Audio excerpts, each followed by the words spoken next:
Welcome to the RevOps Lab, a podcast exploring the art and science of revenue operations. To find more episodes and resources on scaling your revenue engine, visit getweflow.com/RevOps. Hey, Philip. Hey, Janis. How's it going? Yeah, pretty good. Can't complain. We have a pretty good episode, I think.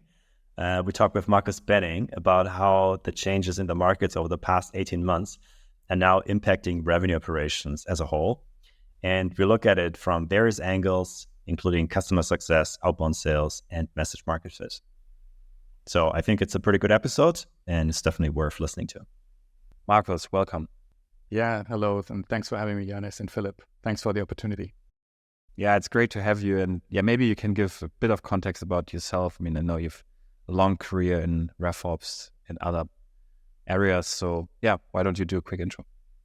Yeah, happy to.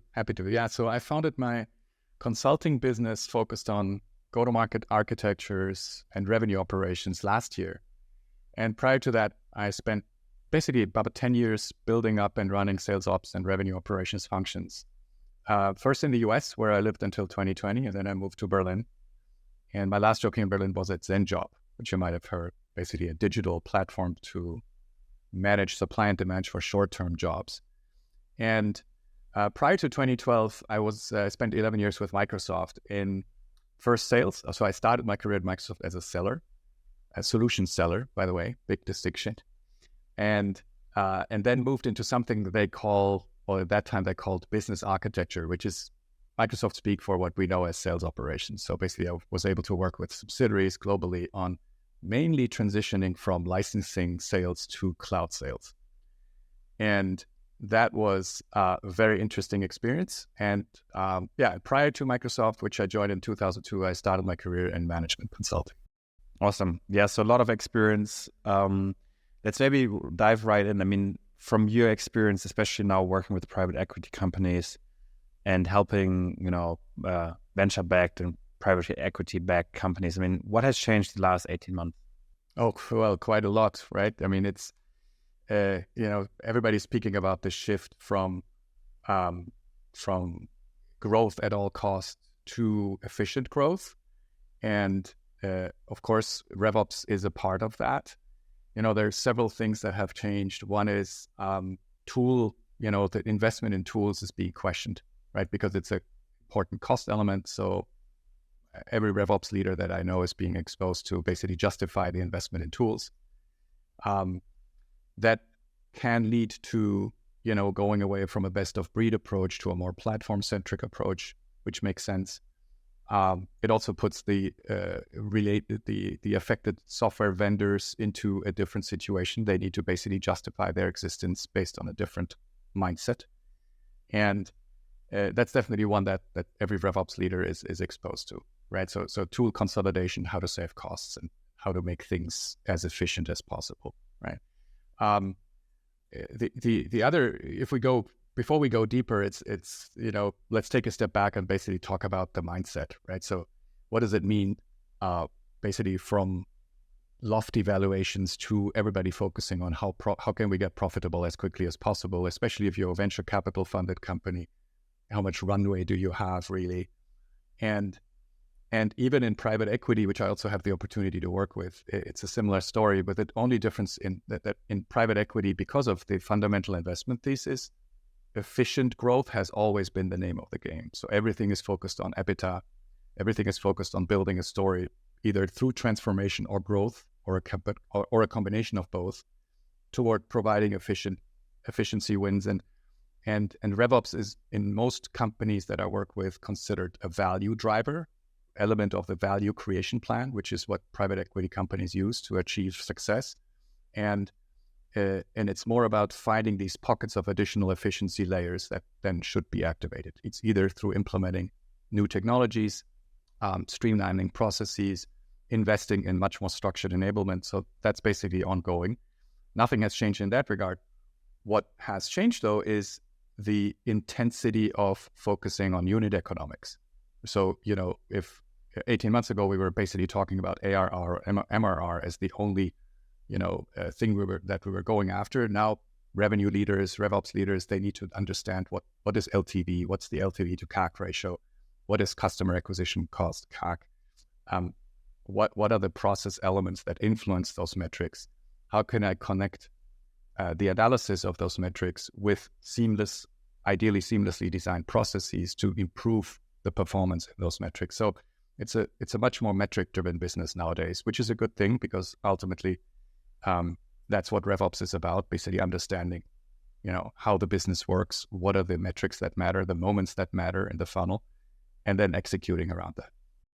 Yeah. I mean, I think there's two really good reports. Iconic published a sales efficiency report, and then also Insights Partners published a report about it. And if you look at the metrics, right, it's really centered around, like how has growth developed over the last 18 months, and that has gone down. Quota attainment has gone down.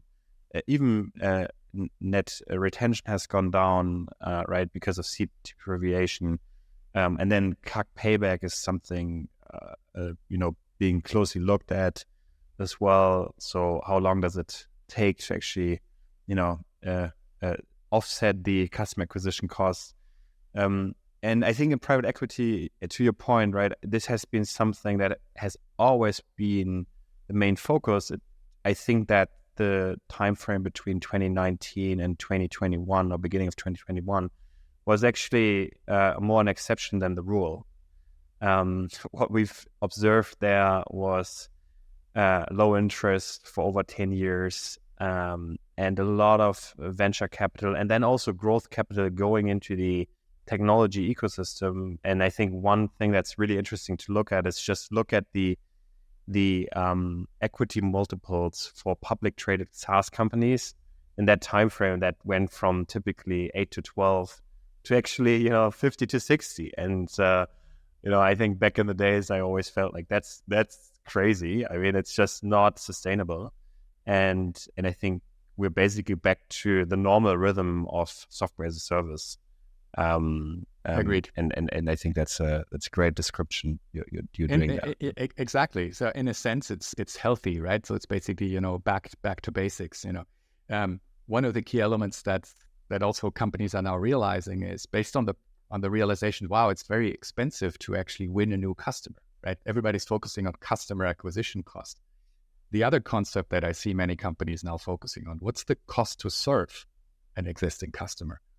And then related to that, the question, is it even the right existing customer? What was the decision that the customer made to sign up with us or to purchase our services or products? And is it still for us from a efficiency perspective and a financial efficiency perspective, a good decision to continue to work with that customer? Yeah. So you're referring to essentially customer success operations or account management operations, what's happening after the post-sale. Exactly, right? So early in the funnel, meaning classic marketing topic, we need to know who we pitch to and why, what are the personas, but it's equally important to apply that concept to what I call the right-hand side of the funnel. So after the sale, onboarding, impact, growth, and expansion, you want to know which customers you are serving and why, and how much does it cost you to serve these customers. And in some cases, also be bold to make decisions to have difficult conversations with those customers about, for example, pricing, because you want to elevate the efficiency of that customer being in your cohort. And so that many companies are now focusing, do I have the right customers and why, and how do I measure the efficiency of that customer relationship? And then how I drive toward proactively improving the composition of my customer cohorts. Because it is so expensive to win new customers, number one, and number two, nothing better than what I call a customer success qualified lead, meaning that the customer success team has a close engagement rhythm with the existing customer, and due to that, identifies leads to drive either upsell or cross-sell motions in the existing customer. Those deals are much easier to close, they close faster, and companies are giving their existing customers much more love than before. So are you referring to customer success ops as something that has professionalized? I mean, do you see RevOps teams now having a stronger focus on everything from, let's say, the contract is signed to how do we onboard, train, how do we do our quarterly reviews? How do we move from being reactive to proactive, and then also, renewal and upsell, cross-sell? And is that something you're observing in the scene right now? Yeah, it's definitely something that is happening, and even with more rigor and also with much more structure. If you go back to if you think about the RevOps, the functional model is always been marketing ops, sales ops, and customer success ops, and basically linking those three functional approaches to one. I call it horizontalizing, and aligning with the value creation across the funnel. And many companies start naturally with sales ops.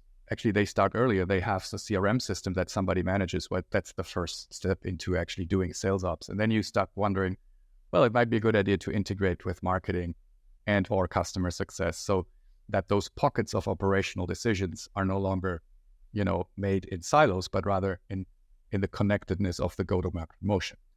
Now that still makes sense. And what we're seeing is basically a much stronger focus on professionalizing your go-to-market motions on the right-hand side of the funnel. Really, I hear a lot of my customers asking me, okay, what customer success tools do you recommend? We need to find kind of a tool that supports us in something we want to call customer lifecycle management. How do I measure the customer's health? How do I measure the signals of their product usage and turn that into signals that help me combat potential churn, that help me identify opportunities to expand? So there's definitely a renewed focus on customer success as a driver of business outcomes. And with that, also the focus on operationally managing that with a very efficient approach, which requires processes, systems, tools, enablement, and of course, the right customer success strategy. And you mentioned like also the cost of serving a customer. So what in your experience are like the strongest drivers to increase the cost of serving a customer? So like what's a bad customer? Like when should you get rid of someone or try to get rid of someone? Yeah, the cool question. Yeah, so usually there are some signs, right? So when you see a customer that suddenly, first of all, slow adoption, slow onboarding is always a sign for future problems, potentially even churn, right? And those are the customers that are then more difficult to manage.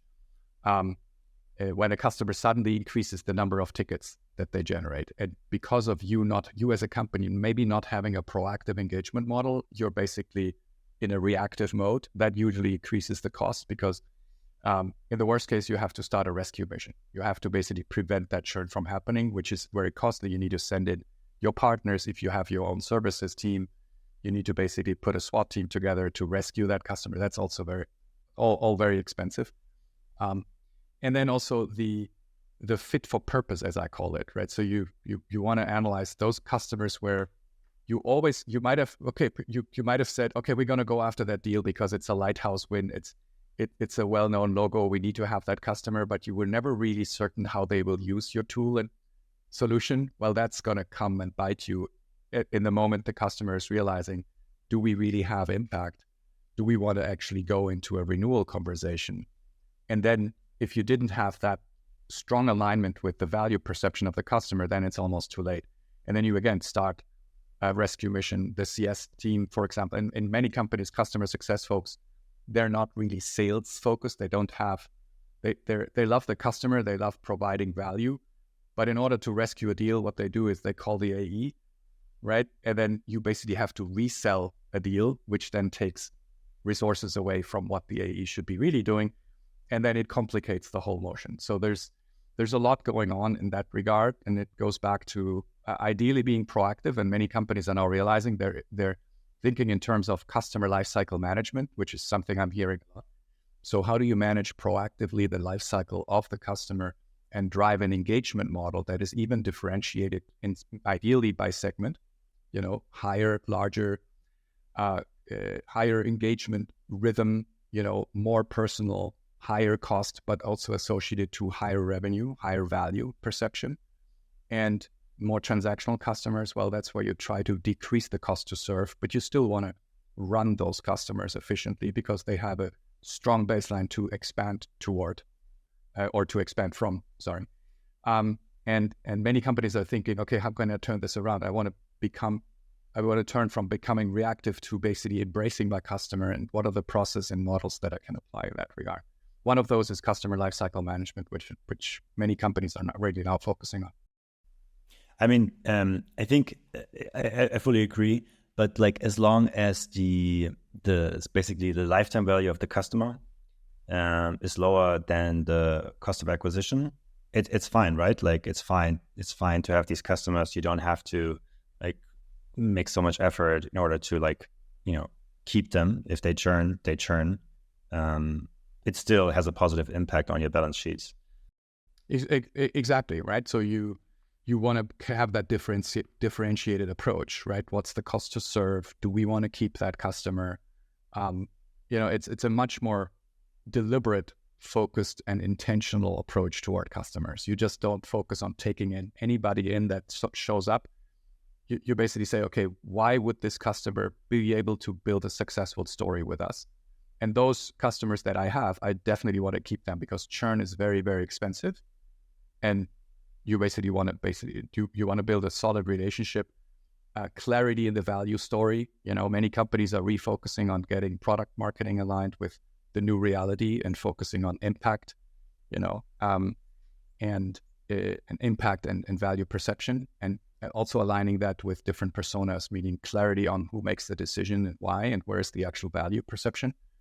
Those are topics that I see happening in many companies right now, and with good results. Actually, it's not rocket science that we're talking about. Just to summarize, what you're suggesting is essentially going from reactive the to fact proactive, that we have customers and we want to give them segmenting some love. the customer, creating a customer lifecycle management process that runs from the onboarding, training, reviews to the renewal and expansion discussion, and then really understanding what does customer success look like, right? So looking at product analytics data, if you have those, and understanding what metrics are the benchmark, comparing those deviations to go from the reactive to proactive model, and also understanding unit economics and I guess the ICP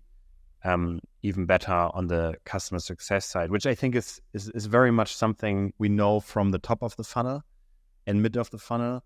Yeah, but is probably a bit newer on the customer success side, and feels like a well-needed professionalization to drive more revenues, right? Yeah, absolutely. Is that a fair summary?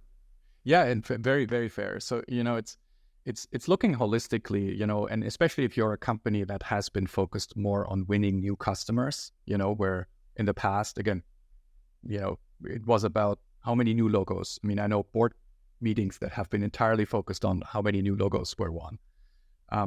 That has changed completely. Now the question is, okay, how many new logos did we win? And how many of these were aligned with the ICP? So the ideal customer profile is definitely a topic that is coming up big in companies, and not only applying to the early funnel, but also to the existing customers, to the cohorts. And the other topic that I see in that context coming up is the clarity on metrics. So companies are really looking at, why do I need to measure certain aspects in the go-to-market funnel? And what does that KPI tree look like? And do I need to make adjustments? And do I have the processes defined and measured in a way that it's clear what is an MQL, what is an SQL, what is a qualified opportunity, what is an onboarded customer and why, what defines that, what is a customer that is perceiving impact and why, and what is a customer that I can consider in a growth and expansion phase. So to apply the rigor that we usually see on the left-hand side of the funnel, usually at the sales stages, to apply that same rigor on the right-hand side with existing customers is also something that many companies are focusing right now, and it makes complete sense. I think we've all been there, that, you close a big deal, you're super happy, you ship it over the line. It's a bad onboarding experience already. There's a lot of information missing in the CRM, and you're thinking, oh my God, and then the customer comes in with huge expectations towards your roadmap. It destroys your product roadmap, and you're basically in a situation where, the rescue team starts before you even have success in the experience for the customer, it's just negative, right? It's just something that is noise. So I think, maybe let's go a bit more to the top of the funnel, right? Like you touched on the ICP topic, ideal customer profile. How has that changed on the top of the funnel, and then also going into the SQLs? I'm super curious about that. Yeah, it's there's this. You hear a lot of noise about traditional outbound is dead and so on. That's one thing you hear, which I, by the way, disagree with fundamentally. Not only because I'm an outreach alum, but because I do believe that the go-to-market motions still make sense. Traditional outbound and inbound, but you have to look at them differently with a different light. Meaning, what is the ultimate outcome that you want to achieve? And then applying and modifying the existing setup, especially if you think about the sales model overall, and being more differentiated. Companies are realizing now that the classic thinking about, okay, first I have to achieve product market fit, and what I do until then really doesn't matter much. Well, that's no longer true, because you still need to be cost efficient to get toward product market fit. And then companies also talk about something that is called message market fit. And that's where it gets interesting, because you want to have that in order to be effective when you do outbound motions. They still make sense, but they need to be looked in a much more comprehensive context, which requires then also to obtain more data, understand the decision triggers and drivers of your potential customers in a much better way.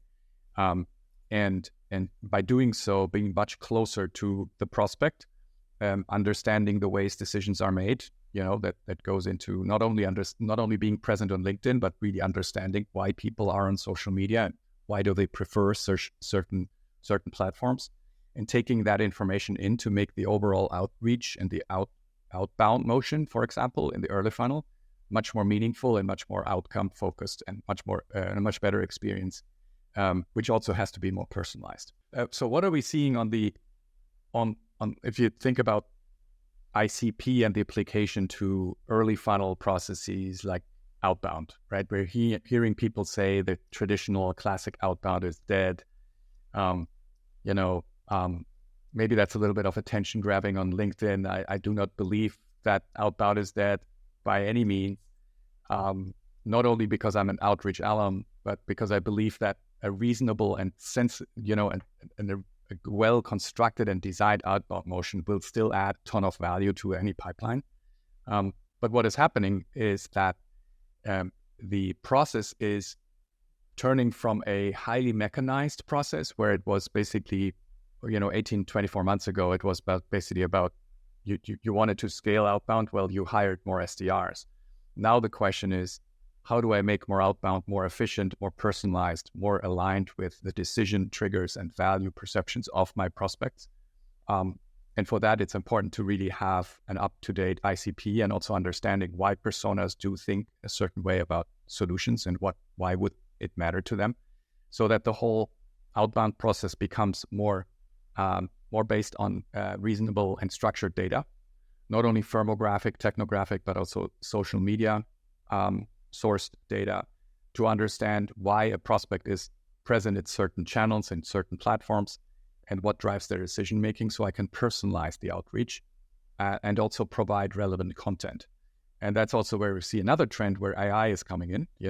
Generative AI is definitely helping many companies and in many aspects to basically provide in a much faster and quicker way the content that is relevant to have a reasonable conversation with a prospect, and then to get that meeting, which is the ultimate outcome. So fundamentally, outbound is still relevant, but it's changing in the way it's being executed and focused on. And then, of course, in everything, companies are looking, how cost efficient can I be with outbound? So how can I still achieve the outcomes, but in a much more cost efficient way? So everybody's looking at, how are we designing our process for scale, for simplicity, and for standardization? What I call the 3S, scale, simplicity, and standardization. They're always present. They should be present in everything that RevOps does. They're even more important nowadays in any process that RevOps is aligned with or tasked with to design or to improve. It feels a bit like all the marketing channels are actually changing, whether you look at outbound content, ads,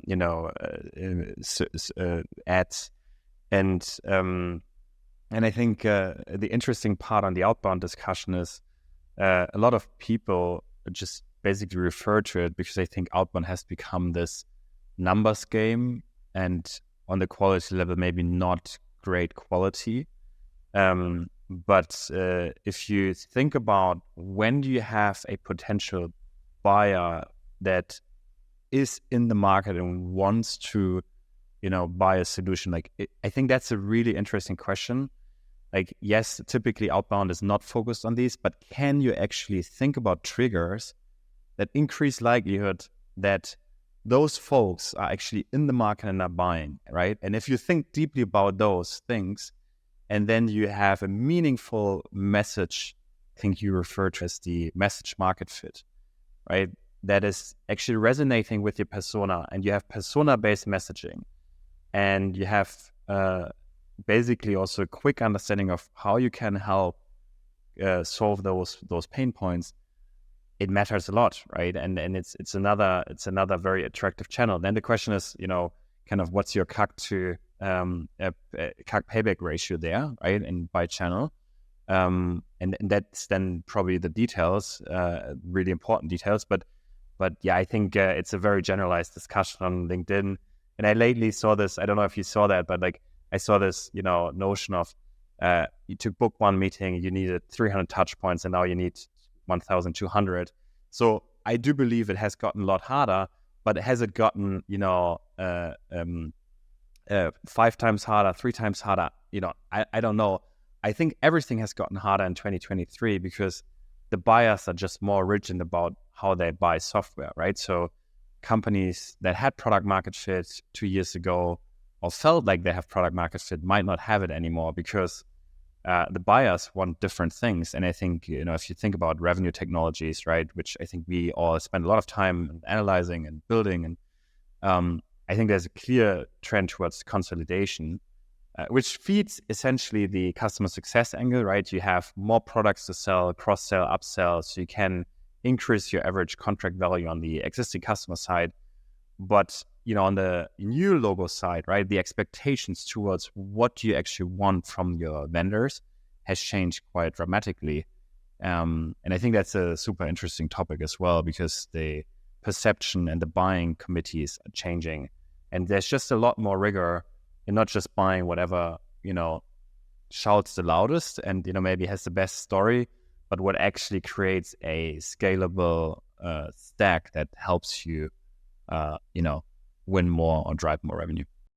Agreed. Yeah. And in some cases, actually, if you put yourself in the shoes of a, up and coming software vendor, in some cases you need to play defense. You're basically put on the spot because you are the best of breed solution, and there's this platformization happening, this cost reduction, to your point about consolidation in the marketplace happening. So good companies, they focus on, okay, we need to play defense, but how do we use that opportunity to become better in our offensive game?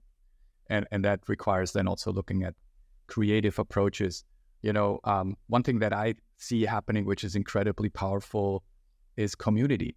Many companies now focus on really understanding and taking in the concept of community as an asset, as an angle, as a lever, and working on leveraging that for the business outcomes. So community as a platform to position yourself as a thought leader.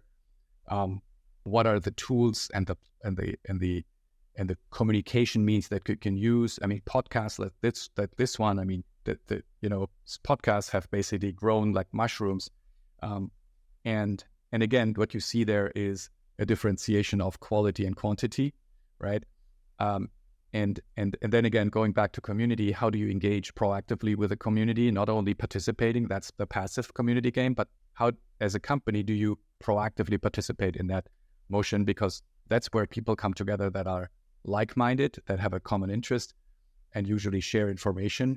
And it's a fantastic opportunity to be present and to position thought leadership, which then improves, usually the likelihood of then applying with that relevant content and and a transformed and much more personalized and ICP-centric outbound motion. All of that is playing together. So again, as you said earlier, you need to be, as a company, much more thoughtful than before. 18, 24 months ago, it was basically just, okay, scale is everything, cost doesn't matter, let's go. And today it's about, and this is why it's so interesting to be in RevOps nowadays, because RevOps, if it's well positioned and understood in a company, is actually the main driver to help steer the business in those directions from a strategy, process, systems and tools, enablement, and data perspective. And if we look at that, it's an incredible time to be in RevOps, because you're being looked at with a totally different set of eyes and totally different expectation.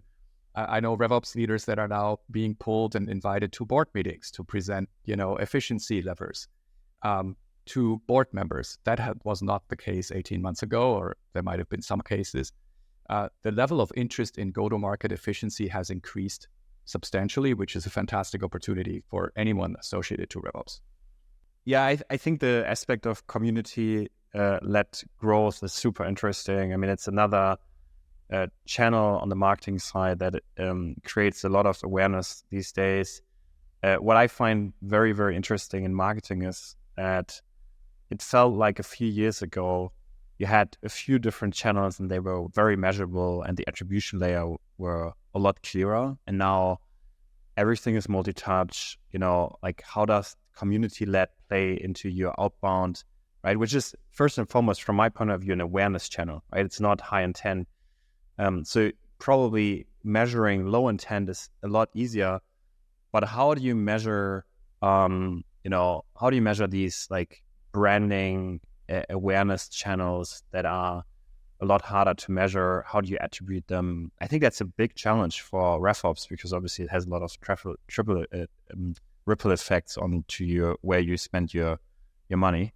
So yeah, any thoughts there?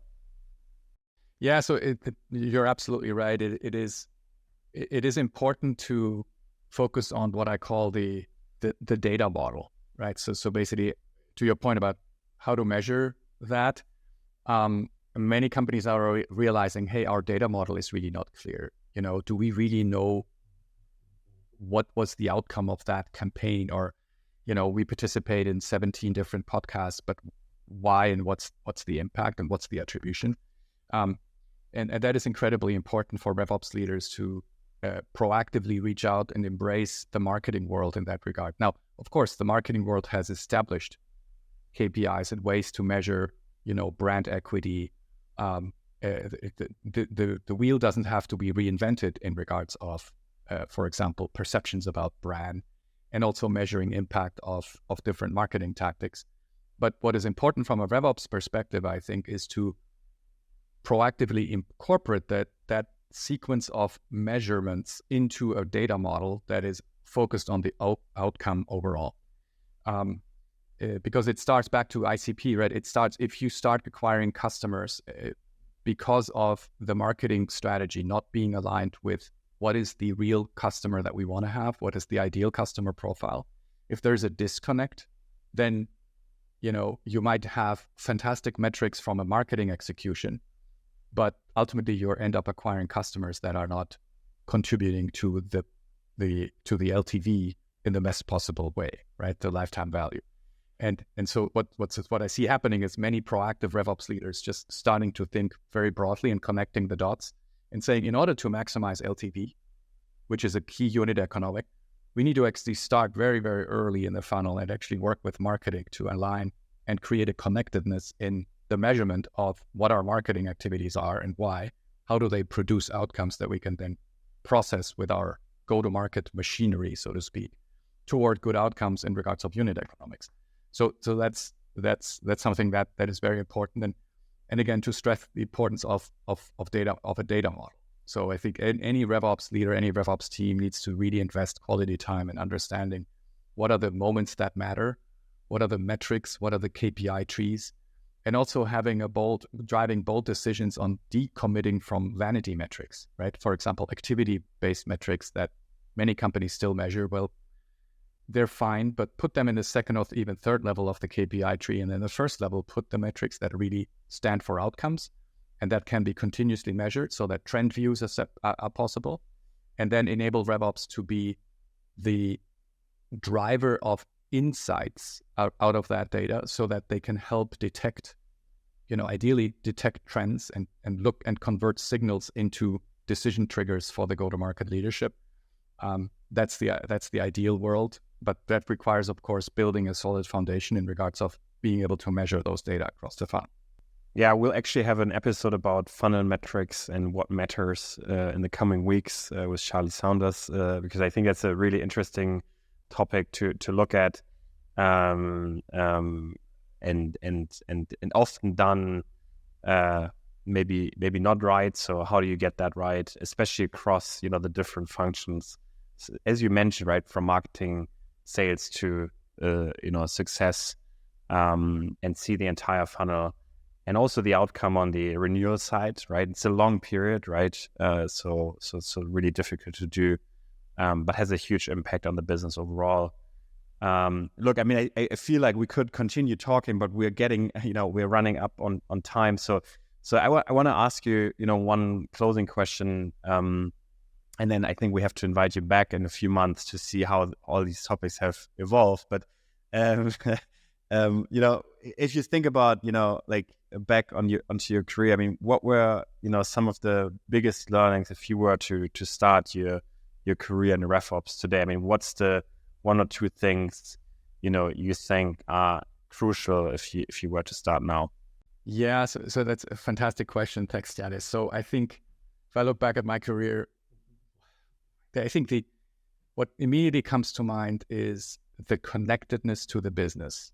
So in order to really run RevOps in a meaningful way, you individually as a leader, but also your team needs to be very closely aligned with the business. The business affinity, the understanding, the commitment to achieve success and outcomes,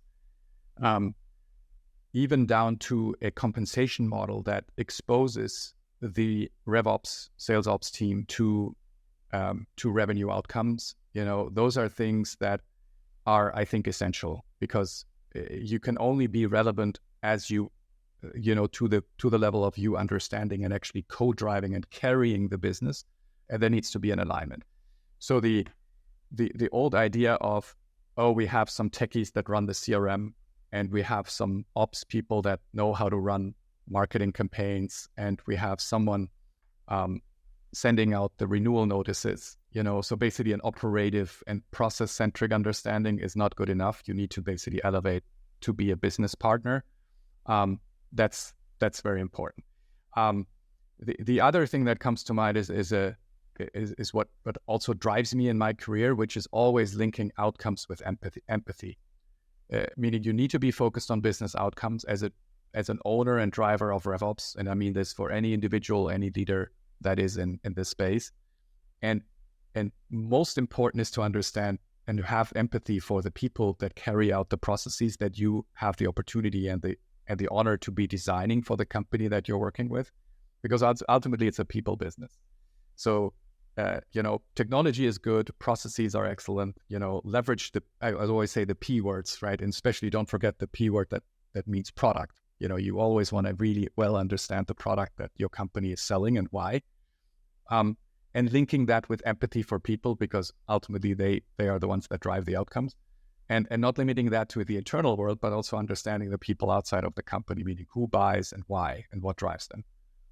Those are kind of things that come to mind that are kind of differentiators, because they're easy to forget, right? You can really spend a ton of time becoming the master of processes and implementing the CRM in the best way possible.